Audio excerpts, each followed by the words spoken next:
கம்முன்னு இருக்க வேண்டிய இடத்துல கம்முன்னு இருக்கணும், கும்முன்னு இருக்க வேண்டிய இடத்துல கும்முன்னு இருக்கணும். இது யார் சொல்றது? திரு விஜய் அவர். தப்பா தப்புன்னு சொல்லுங்க, சரியா சரின்னு சொல்லுங்க. ரோட்டுக்கு இந்த பக்கம் இருங்க அல்லது ரோட்டுக்கு இந்த பக்கம் இருங்க. நடுவுல நின்னா எப்படிங்கய்யா? வண்டி நடுவுல தானே வரும். அரசியல் அப்படி இருக்க முடியுமானே?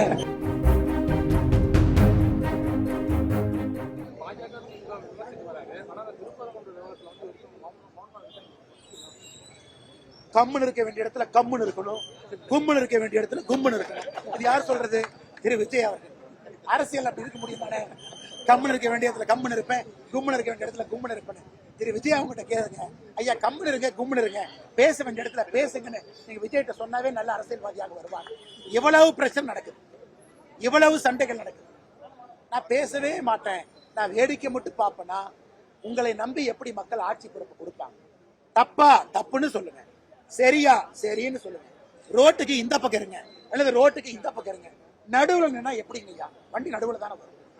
அதனால திரு விஜய் அவர்கள் நியாயப்படி மக்களுடைய உணர்வு இன்னைக்கு எந்த பக்கம் இருக்கு?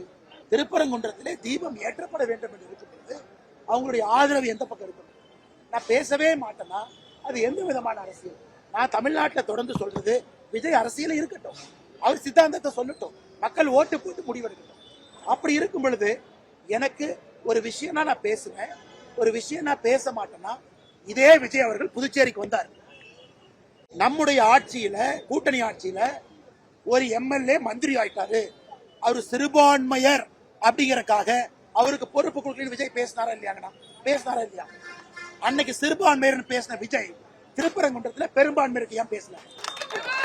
இதே புதுச்சேரிக்கு வந்து சிறுபான்மையர் எம்எல்ஏவா இருக்காரு, அவருக்கு பொறுப்பு கொடுக்காததற்கான காரணம் அவர் சிறுபான்மையர் பேசிய விஜய் அந்த பெரும்பான்மையர் மக்கள் துன்பத்தில் இருக்கும் போது ஏன் பேசல? ஆனா பாண்டிச்சேரி மக்களும் விஜயை பார்த்துட்டு இருக்காங்க, பாண்டிச்சேரி மக்களுக்கு உண்மை தெரியும்.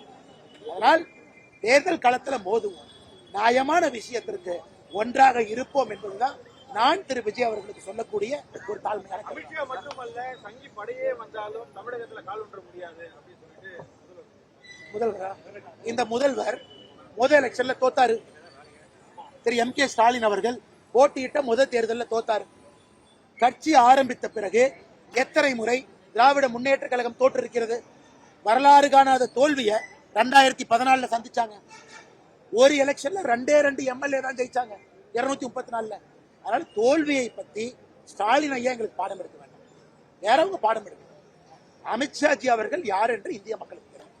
அவரு வந்து ஓட்டு போட்டு தமிழகத்துல ஆட்சியை மாத்தல, தன்னுடைய கருத்தை சொல்றாங்க, இங்க வந்து பிரச்சாரம் பண்றாங்க, மக்களுடைய உணர்வுகள்கிட்ட கேட்கிறாங்க. மக்கள் ஓட்டு போட்டு, இது அமித்ஷாஜி அவர்களே மேடையில சொன்னது, நான் ஆட்சி மாத்திரக்கு நான் ஓட்டு போடுறது, என்னுடைய கடமை நியாயத்தை பேசுவது. அமித்ஷாஜி அவர்கள் நியாயத்தை பேசுறாங்க.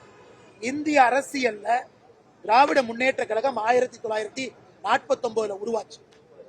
அவங்க எத்தனை எலெக்ஷனை சந்திச்சாங்க, எத்தனை எலெக்ஷனை தோத்தாங்கன்னு பட்டியல் போடுங்க. அவர்களை போல தோற்ற கட்சி இந்திய அரசியலே கிடையாது.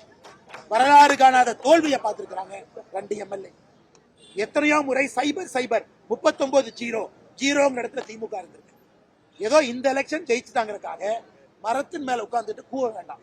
மக்கள் 2026 மரத்தின் மேல இருந்து கீழே இறக்கத்தான் போறாங்க. இது ஸ்டாலின் அவர்கள் நன்றாக புரிந்து கொள்ள வேண்டும்.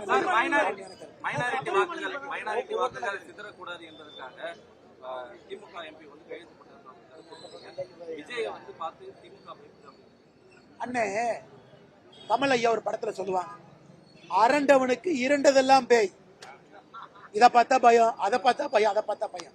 இன்னைக்கு திமுக காரங்களுக்கு வேலை பார்த்தா பயம், முருகரை பார்த்தா பயம், சிவனை பார்த்தா பயம், பாரதிய ஜனதா கட்சியை பார்த்தா பயம், இந்து முன்னணியை பார்த்தா பயம், யாரை பார்த்தாலும் பொட்டு வச்சா பயம், குங்குமம் வச்சா பயம். அரண்டவனுக்கு இருண்டவதெல்லாம் பயம், குன்றை பார்த்தாலும் பயம், அவங்களுக்கு விஜயை பார்த்தாலும் பயம். அதனால் அரண்டு போய் கிரண்டிருக்கிறார்கள், இருண்ட உலகத்திலே வாழுகின்றார்கள், அதனால் பயத்தில் இருக்கிறார்.